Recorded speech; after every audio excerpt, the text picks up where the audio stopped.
We have contact. Get up, zip up. It's cold out there. 13 below and dropping. High winds today leveled the small village of West Camp.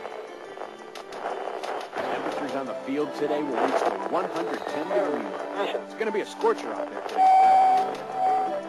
Downpour has caused major floods, forcing more than 1,000 families to evacuate their homes. Planet Earth places enormous challenges before us.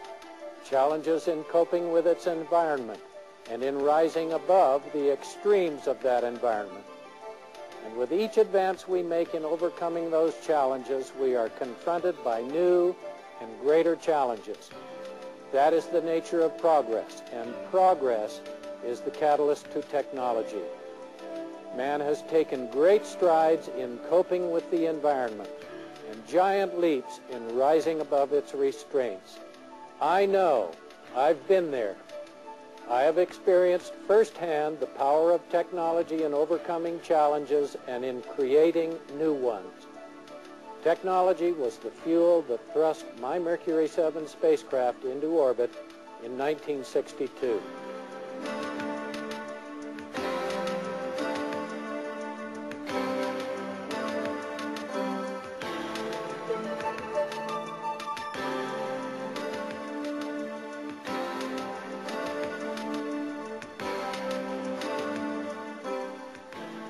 Hello, I'm Commander Scott Carpenter. Through my scientific voyages, I've been given the rare opportunity to view the world from an extraordinary perspective. I've witnessed the conversion of resources into solutions and the conversion of solutions into advancements. I know the importance of addressing today's challenges in order to set the stage for tomorrow's advances.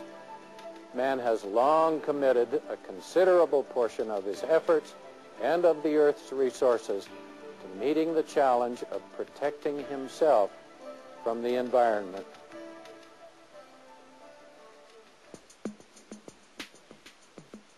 In the beginning, primitive cultures drew bitumen from smoldering pits in the Earth's surface and applied it to the roofs of their reed mat dwellings to shelter and protect them from the harsh environment.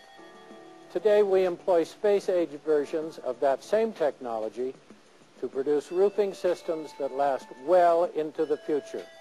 And we got there by addressing challenges with technology.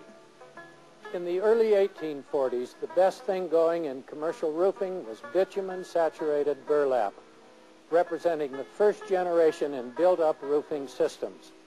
But the bitumen in these systems became brittle, and the burlap felts had little tensile strength, causing them to crack and wear quickly. So in 1881, a new technology for oxidizing asphalt was developed. By blowing air into the mix, the asphalt was given greater weathering performance and consistency, making it a viable roofing material. By the turn of the century, organic felts had been introduced as an improvement over burlap. But these systems still lack the tensile strength and weatherability necessary for long-term performance. Over the next 50 years, only minor advancements were made in commercial roofing system technology. Then, in 1947, Owens Corning introduced a revolutionary breakthrough in commercial roofing: felts containing glass fiber reinforcements. The roofing industry now had a membrane that addressed the primary needs of a roof: tensile strength and weatherability. In the 1960s, new environmental laws forced organic felt manufacturers to reuse their processed water. This reduced the performance properties of the membrane.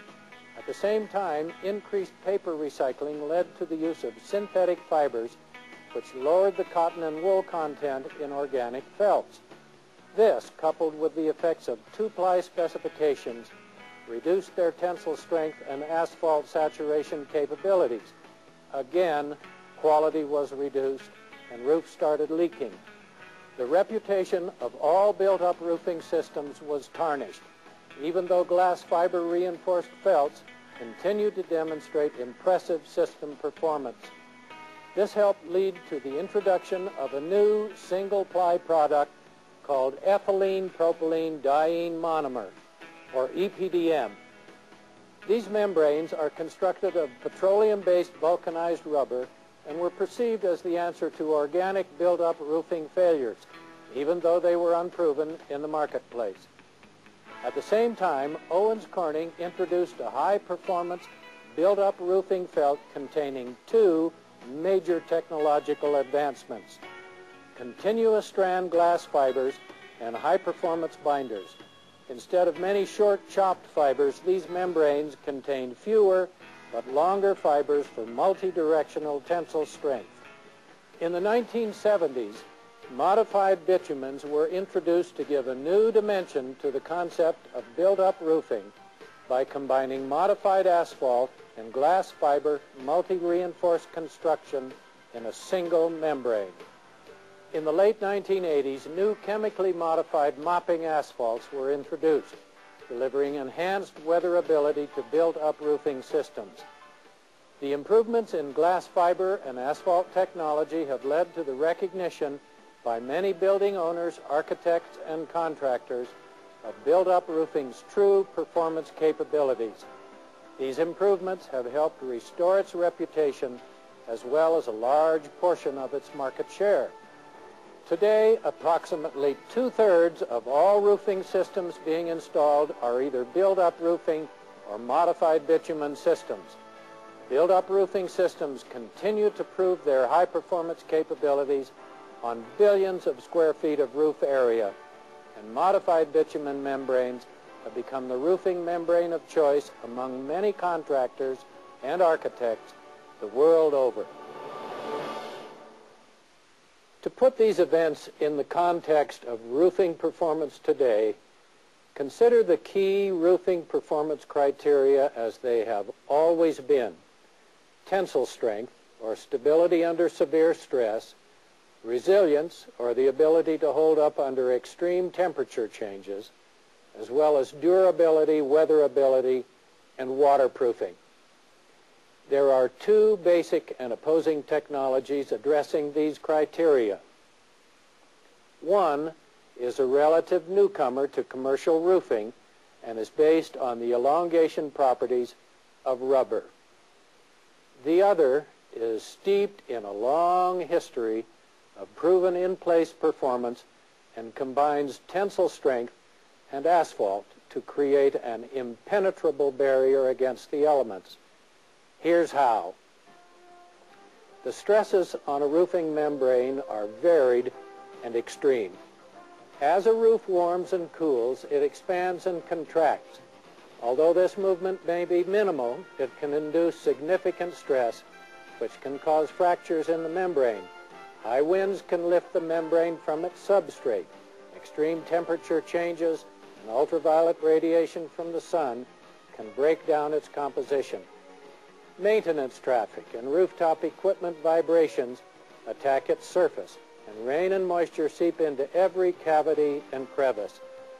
To last, a membrane must provide an effective defense against each of these destructive stresses.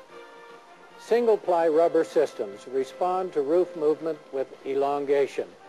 As the roof expands and contracts, the membrane accommodates that movement by expanding and contracting with it. But as these membranes age and weather, they may lose their elasticity. After a while, the membrane may fail to return to its original dimension, which may result in fatigue failure or buckles and splits. Build-up roofing systems respond to roof movement with strength. Rather than accommodating movement, as EPDM systems do, they restrain it. Their high modulus of elasticity and high strength combine to limit the movement so that elongation is not required, thus eliminating the potential for fracturing. And where do Owens Corning roofing systems gain such impressive tensile strength? From glass fiber, multi-reinforced construction. Where most single-ply systems contain no reinforcement at all, each ply of a built-up roofing system contains a glass fiber reinforcement. When multiple plies are fused together, they form a thick, monolithic membrane with tensile strength